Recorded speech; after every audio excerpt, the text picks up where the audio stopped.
Ahsoka the series premiere. Okay, let's get this out of the way first. Ahsoka, unlike Mando, Book of Boba Fett, or Obi-Wan Kenobi, already gets extra points from me by following Andor's example and giving us more than one episode right from the get-go. And thanks to this, we not only get the lengthy series introduction out of the way, but it does so that it makes it feel so much more like a movie than, say, a TV series. Sure, a made-for-television movie, but a movie nonetheless. And well, how can you not like that? The series premiere is comprised of 2 beefy episodes and essentially leads us through the events straight to the Rebels finale. Morgan Elsbeth is freed from New Republic captivity by Baylan Skoll and Shin Hati, the 2 new Dark or Fallen Jedi, whatever you want to call them. And together with Marok, a former Imperial Inquisitor, they basically serve as Morgan's goon squad along with some HK droids. And I have to say, I'm glad they actually showed Morgan be freed, unlike Moff Gideon's escape from the New Republic in Mando Season 3. Because the whole scene was pretty darn cool, especially seeing more of the New Republic military, or Navy I should say, in action. I'm always down. Meanwhile, during this, Ahsoka finds the map, this ancient compass that she believes will lead her straight to Thrawn and Ezra. And we're soon treated with a neat fight scene as she takes on several HK droids belonging to Morgan. It's all very impressive and exactly what I'd say we were all expecting it to be. Ahsoka looks great, especially thanks to the minor tweaks to her Leku to make them longer, as they were just criminally short in Mando. And I still can't believe people defended that back then. I'm so glad Filoni accepted that he made a mistake and somewhat rectified it here, as Ahsoka now has reasonable adult-size Leku, not her child-size Leku that she had in Mando. And it also has to be mentioned that Huyang is now Ahsoka's travel partner. No idea how he survived Order 66 and got out of the Jedi Temple. That part is not explained, but since I liked him in the Clone Wars, I like him here too, and I'm just gonna assume he's always been with Ahsoka, even back in Mando Season 2, but he was just off-screen the entire time. And in that case, yeah, this works for me. So far, I'd say we're off to a rather darn good start for the series. Things then continue on a good note even on Lothal, which, mind you, looks fantastic in live action. And seeing minor characters that we know from the Rebels TV series like Ryder and Jai Kel now live and in the flesh here is always great. Heck, even Sabine's intro in the series is fun and exciting, with it being somewhat of a chase scene thrown in with space-esque punk rock in the background. It's great, and it tells you everything you need to know about Sabine if you've never seen Rebels before. Plus, the live-action New Republic E-Wings are seriously the cherry topping for me here in this scene. About time we've seen more of them than just in the comics. Now, personally, I think out of the entire Rebels crew that we've seen thus far, I think Lucasfilm really nailed the casting here for Sabine. While not my initial favorite pick, I preferred a full-blooded East Asian actress. I have to say that Natasha Liu Bordizzo really surprised me and does a superb Sabine. She's got the look, voice, and personality of Sabine, and no doubt is so far my favorite character. But unfortunately, it's not all sunshine and rainbows here, as I can't speak the same positivity with Hera, whom to me looks and acts more like someone cosplaying as her than actually being her. Mary Elizabeth Winstead's acting as Hera is a little stiff and lacking personality in my opinion. Also, the way she talks and acts is way too formal from the Hera that we all know and love. I don't know, but I just can't see Hera in this actress. Although, to be fair, I did think she did good in her scene with Chopper when chasing down the escaping hyperdrive shuttle later in Corellia, so maybe she'll grow on me, I don't know. But so far, I'm not their biggest fan. Now things start dipping a bit for me when Ahsoka arrives on Lothal to get Sabine to help her unlock the map.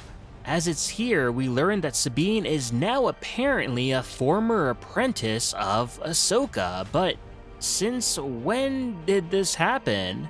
This is definitely a new idea and not something that was introduced or even thought about in Rebels, which is later proven with several visual retcons that Filoni decides to make in the Rebels finale. Also, I can't say I like the whole Sabine training to be a Jedi angle here. I could see this as Filoni perhaps wanting now to go the route of, hey, you can be a Jedi even if you don't have the Force. Everyone can be a Jedi now. Which I'm not a fan of this idea, as it makes the Jedi, in my opinion, less special. It's like turning the Jedi into an Oprah meme. You can be a Jedi, and you can be a Jedi, and you can be a Jedi, everyone can be a Jedi. It's just not for me. What also bothered me was some of the dialogue choices made during the Ahsoka and Sabine conversation too. Like the way Ahsoka talks to Sabine and has to specifically say witches of Dathomir instead of simply Night Sisters, as it makes her sound like she's explaining some new information to Sabine, which makes no sense as, come on, Sabine has been to Dathomir before, she's seen Night Sister magic up front and personal. This is not at all a new concept for her. Actually, even Ahsoka's conversation before with Hera was wonky too. Like, why is Ahsoka lecturing Hera on what happened at the Battle of Lothal when she wasn't there, especially to someone who actually was there? Hera was on the front lines and saw exactly what happened, and besides, why would she believe here that Thrawn also died when there was no evidence of that happening? He just disappeared with Ezra and that's about it. She makes it sound like Ezra died right there in the battle rather than being lost in space and, I don't know, assuming he later died. Either way, it was strange dialogue choices, and speaking about strange, but it was as well a bit weird that there was not a single Kanan reference the entire premiere. I mean, there were great opportunities to bring him up, but it just seemed like they avoided mentioning him at all costs. We then have episode 1 end off with Sabine cracking the map code, but shortly afterwards being ambushed by Shin and the HK droids. To help defend herself, Sabine does use Ezra's lightsaber, which in turn gives us some lightsaber on lightsaber combat. The very first in this series, and while it isn't anything great, I suppose you can chalk that up to it being a fight between a non-force sensitive wannabe Jedi Padawan versus another apprentice who's still learning the craft. Still, Shin has more experience and she wins, steals the map, and stabs Sabine. Then cut to episode 2. And well, it seems as lightsaber body stabs just don't kill like they used to, as Sabine survives a lightsaber wound just like Reva did and is back on her feet the next day. Poor Qui-Gon Jinn. Not saying I'm mad that Sabine survived or anything like that, of course I wanted her to survive, but maybe not have her get stabbed by a lightsaber and heal up so quickly like it was nothing. Just a minor nitpick. Now, with the compass map in her grasp, Morgan uses what appears to be magic to wake it up and give the coordinates to the whereabouts on where she believes Thrawn to be, another galaxy called Peridea. It's also here that she claims that Thrawn is calling to her through time and space, which I don't know about that. Part of me wonders if perhaps she's just maybe being baited by a bigger and darker presence right now. Mainly as I don't believe Thrawn is at all force sensitive, and even then, how could he simply call to someone like that from an entirely different galaxy? Something smells fishy here. I don't know about you, but I can see this being sooner some stunt pulled by, say, the Grisk than Thrawn himself. And to add to that, it's in the same scene where Morgan claims to Shin that she's a Night Sister, which... how? Morgan looks nothing like a female Dathomirian Zabrak.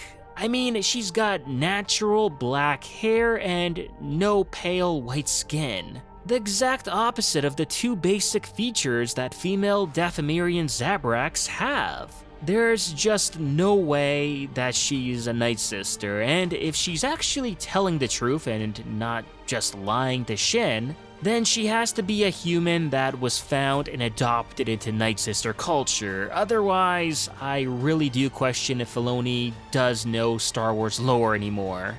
Meanwhile, Ahsoka and Hera travel to Corellia after getting tipped off that's where Morgan is sending her droids from. Which, again, it's awesome to see Corellia in live action once more, and I'm loving how much the different planets we're seeing on this show. After a bit of investigating at the New Republic shipyards, the pair quickly find out that many of the Imperials now working for the New Republic are still very much loyal to the Empire, and secretly helping out Morgan, which ends up leading in Hera chasing down a hyperdrive being sent to Morgan, all while Ahsoka takes on Morok. And oh yeah, this lightsaber duel is way better than the Sabine one too, but hey, that's to be expected of course. Even the chase scene here with Hera is a lot of fun too, especially thanks to the back and forth between her and Chopper that gives off that good old Rebels vibe. Hera plants a tracker on the hyperdrive, all while Morok flees from the duel with Ahsoka. Sure, everything's great, but the sloppy writing. Like for example, that whole line of, why do they still support the Empire? Oh, it's not loyalty, it's just greed. Yeah, I don't know about that. You had 3 factory workers willingly risk their lives to attack a former Jedi and general in broad daylight with nothing but sidearms. Probably knowing they'll die too as they all yell, "For the Empire!"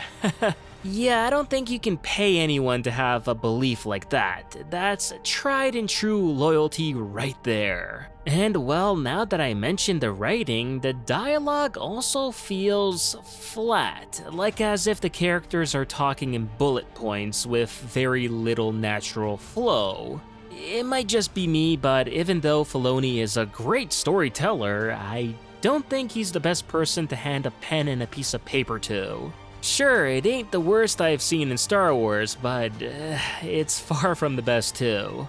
Next, we see the finale of Rebels redone in live action this time, where Ahsoka arrives on Lothal to pick up Sabine as they can begin their quest to search for Ezra. And while it does look great, especially Sabine's haircut, which is noticeably better in live action than it was in animation form, there are unfortunately several pointless visual retcons here that only lead to more confusion on which depiction of this event is truly canon now.